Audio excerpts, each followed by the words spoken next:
and welcome back to Talk About It Tuesday, Season 3, Episode 10. We're here with Hunter Kameka today. She is one of the public educators here at the Center, and she's also the chair of the Coalition Against Human Trafficking. Welcome back. Thank you, I'm happy to be back. How long has the Center been supporting survivors of human trafficking? So something really unique about the Center is from the very first day that we opened our doors 42 years ago, we have always been supporting survivors of human trafficking.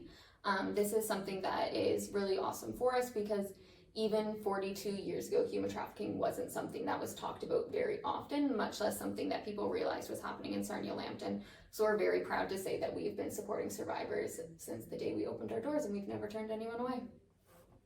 What has the last year at the Center looked like in terms of anti-human trafficking work that's being done? So in the last year, we've definitely seen an increase in survivors and those at risk of human trafficking accessing services here. We've been able to meet these clients' needs by providing wraparound services to them, which have included and is not limited to individual counseling, advocacy, helping them access basic needs, enhanced collaboration with other service providers, crisis counseling, and group counseling as well. This has been done by remaining flexible by offering services in person, over Zoom, or over the phone, as well as outreach in the community when that's applicable. We try really hard when there are people out in the county or in rural areas to meet them where they're at. And to further support our survivors, we also offer a human trafficking peer survivor group. This helps survivors build an opportunity to emotionally support one another while fostering skills and resiliency, as well as provides them with a safe and supportive environment too. And then something else that's unique about the Center is all of our programming and services is survivor-led. This is a cornerstone of our programming as it allows us to have a more intimate and better understanding of how we can best support our survivors. It allows also a more holistic response as well. Being a survivor-led center means that we're including the voices of survivors in all decisions that we are making around programs and services as well. And then finally, in the last year, we have supported over 100 human trafficking survivors. We've reached almost 5,000 community members with around 100 public education sessions. Talk to me a bit about the Coalition's protocol. So after 2 different research projects with Lambton College, it was identified that Sarnia really needed to develop some sort of response against human trafficking, and that is the protocol. So the purpose of this document is to help answer the question of how do we best support survivors in the Sarnia-Lambton area. And it's really hoped that by sharing research, education, tools, and best practices all informed by survivors, that we'll improve the coordination and collaboration for service providers, organization, and community members as well, who are working with those who've experienced trafficking and sexual exploitation, as well as anyone that may be at risk as well. So ultimately, it is hoped that through this protocol, this will help to lead survivors to more easily access the services and supports that they are needing, and that everyone from community members to other organizations are having a similar response. The protocol is organized into a couple different sections. So we have definitions in the context around human trafficking.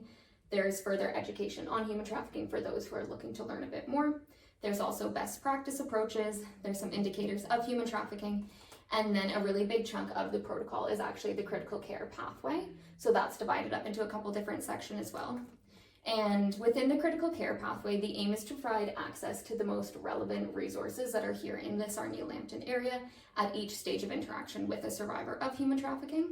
So the earlier stages really focus on what's been reported as the needs and wants, with the later stages focusing on longer term needs and wants that can be more appropriate once someone has stabilized. But by using this protocol, our aim is to have all the relevant services and agencies right in one spot, so that if a survivor comes in, we know exactly where to look and we know exactly what is available for someone without having to make kind of a bunch of different phone calls as well. Our goal is to continue to host in-person training sessions as well, so that everyone in Sarnia-Lambton can kind of be trained on warning signs of human trafficking, as well as just have a better understanding of what's available for survivors or even those at risk if they're coming into contact. What is the Center doing to engage survivors in the community and to promote awareness? So to help engage survivors in the community and promote awareness, we offer our services to all 3,000 kilometers of Lambton County. So we understand that transportation can be a barrier for people seeking support if they're in rural and remote areas of the county. So we seek to alleviate that by offering our services either over Zoom, over the phone, or we can drive out to people and meet them there. We can offer counseling out in the community, or we can provide public education, again, in person or over Zoom. And we aim to create partnerships with people in the community as well. So any service providers that are more distant or more rural, we want to be creating those partnerships so people kind of know where to go, know where to access services, and aren't feeling isolated by that distance. And then recently, we've also created a partnership with the Lambton Kent District School Board to provide age-appropriate information to students and youth. We've also had the opportunity to go into this school and speak and train with secretaries, administrative staff, principals and vice principals on different signs they might see, as well as risk factors, so they can better support the youth attending the schools there. We've also continued to develop partnerships with Sarnia Lambton Rebound, Sarnia Police Services, Salvation Army, Community Legal Assistance Sarnia, and Lambton College, Victim Services. We have lots of other partnerships, and we really hope to continue to build those partnerships too. That's great. It's important to work together. Absolutely. What trainings have center staff completed? So our staff come from a variety of different backgrounds, meaning that each counselor brings a wealth of unique information and knowledge alongside them. On top of this, though, each counselor has been trained in the ATTACH model. So this stands for Attachment, Trauma, and Treatment Healing Center. And they offer a really unique training called the Integrated Trauma and Attachment Treatment Model. So I have a description here that I'm just going to read off. It's a really amazing description, so I don't want to mess it up. Yeah, so this is a counseling modality that is comprehensive and holistic in nature, focusing on mind-body neuroscience and somatic approaches. So this is an embodied model of reprocessing and reappraisal of the central details of trauma memories using a neurosequential approach, layering somatic release, bilateral stimulation, visualization, resourcing, and reframing in an integrative and structured manner to regulate the body, brain, and mind simultaneously. This rich approach layers integrative techniques of bilateral stimulation, sensory processing, mindfulness, breath work, cognitive reframing, toning and vocalization, movement and somatic work, as well as resource installation and parts work integration too. It helps people depotentiate trauma experiences and help people become embodied in a safe and structured way.